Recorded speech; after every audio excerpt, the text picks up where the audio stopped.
I'm pissed. Same question. I usually park across the street at the LADWP lot. Why? If there's no spots there, I'll park at a goddamn Farmer Boys. I don't know what that is even. Well, guess what?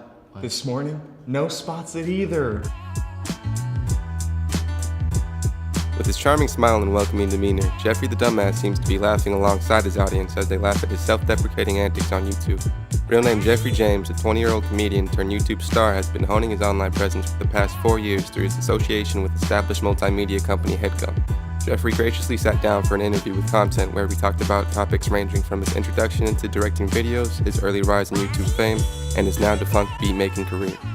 So, you played Geoffrey the dumbass. Yeah. On HeadGum. Yeah. So what is HeadGum? HeadGum is a podcast network with, I think, at this point we have like 38 podcasts, I think, mostly focused in comedy. And then, so I interned for them in 2016, and at the time they were just podcasts, but I had some conversations with the founders, Jake and Amir, who worked at College Humor for the longest time with their web series, Jake and Amir. And they were like, yeah, we want to do like videos again. We want to like just to have fun though, like not to garner any kind of attention, but just for us and to have fun and make each other laugh. So they had told me that, and I was like, oh, that'd be cool to be a part of maybe one day. But then after my internship ended, we just started doing.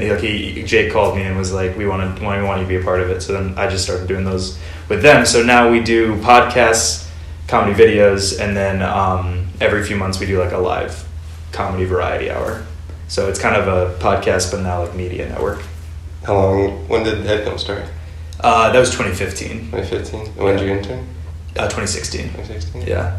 Go ahead. Oh, I still remember because in 2015 I was still in Cleveland, and I was listening to a podcast where they were announcing the creation of HeadGum, and I was volunteering at one of those like food banks where you like package food and stuff, because it was part of my like high school graduation requirement. And I was just listening to that podcast while I was doing it when it announced it. And then like a year later, I was working there, which was like... That's dope. I thought about that the other day.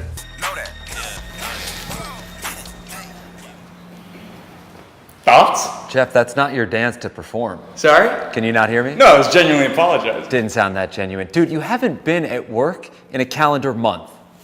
Don't shrug it off. That's not fine. We've called you a dozen times. Every single time we call, you've changed your voicemail for some reason. The last one was straight up taunting me. It said, if this is Jake Hurwitz, don't bother or do. Not a great taunt. How'd you get tied in with that? Just applied for it randomly?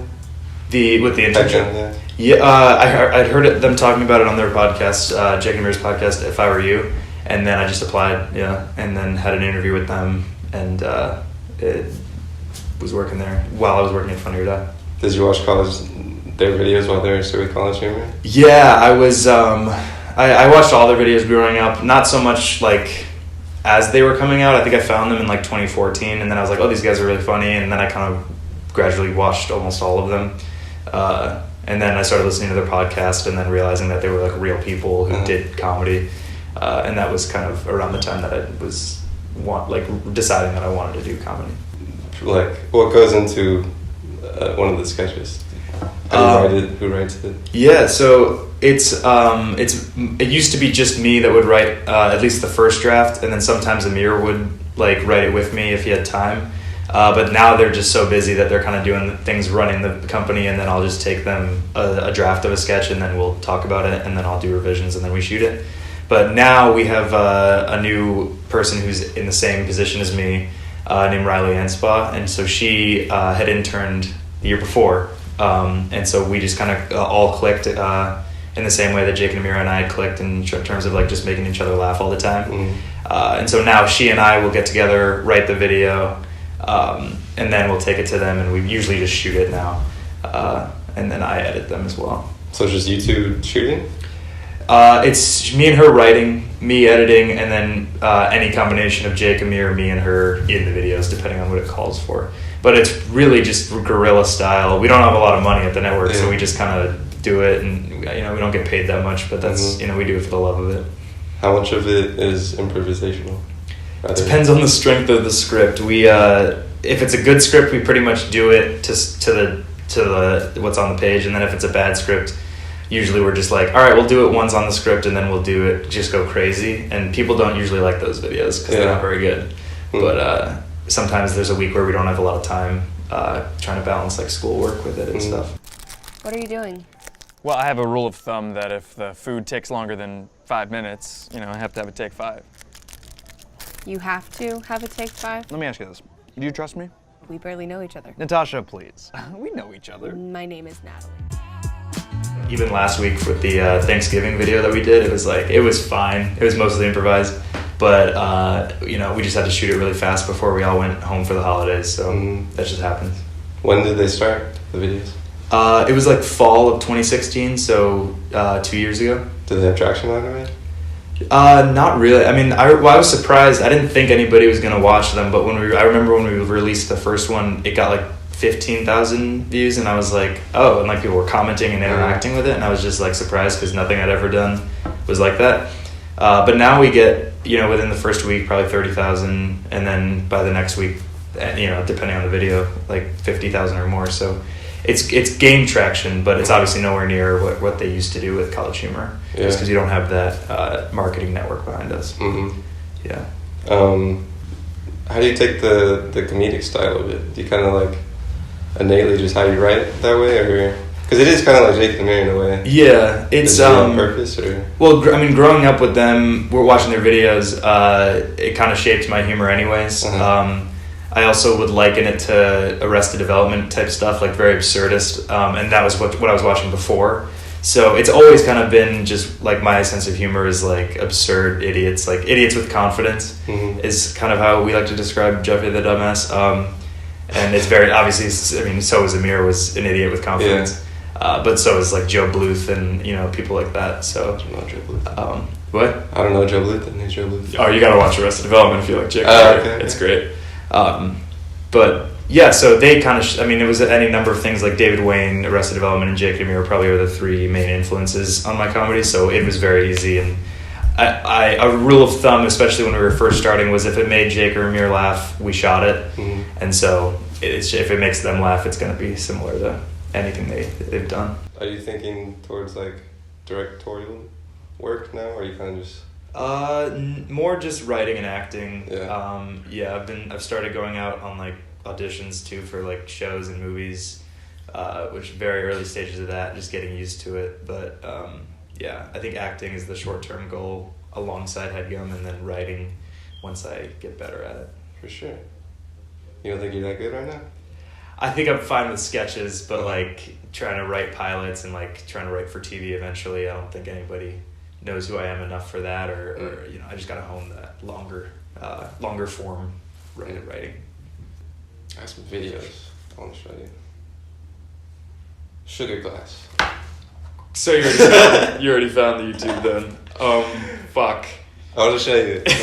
I don't want to watch it No, again. that's the whole thing, dude. Hey there. Do you like movies? Practically a bold Specifically cut. action movies? Well, I've never seen an effect that in most movies. I think that was 11. That's like height of puberty. Was this the very, very first thing you ever put up? It might be the first thing that's up. I might have taken some stuff down, but I couldn't even tell you what it was. That's great. Hey, Mom, I accidentally broke your vase. I should have said Boz. Good levels. Good production quality. Promoting child abuse. And that's how. How dare you? This was a long time ago. Times were different.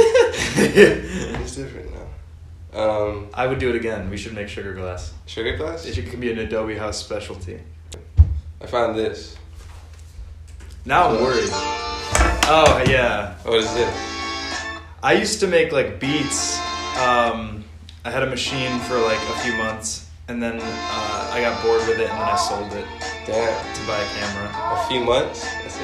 It was like To buy a camera? Yeah. Which, probably I wouldn't have gotten into film school if I didn't do it. Damn. But this was just chopping up Al Green, which is some just gonna keep saying it's some Adobe House shit. Why'd you get the machine? Machina? There's this rapper who actually, he was just on Sway in the morning this morning, so I kind of feel like a sense of pride for finding him when he was like just a YouTube guy, but his name is Felly, and he went to SC actually. A fan of Felly, you are? Yeah. Oh, Felly. You know Felly? I hate Felly. Really? Damn. I like this stuff, but he had a machine, so I was like, oh, let me try it out. That's crazy. Yeah. Are you good at it? I can't, I don't know. I doubt it.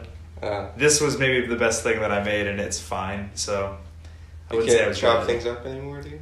Not without the machine. What a segue, dude. Fuck yeah, dude. Best segue ever, dude. Come on over here. Oh, man. fuck. Hell yeah. What a segue, dude. I couldn't have fucking planned that better, dude. Oh, no. What do you remember?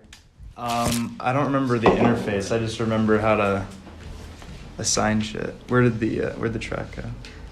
Do you remember where the cut is? Nope. This was like 7 years ago. Okay. Did you not even use this? Did you chop it on that? I chopped it on this, but this was after watching tutorial after tutorial. I should have pre-chopped it. This was a little different than how I did it. Let me.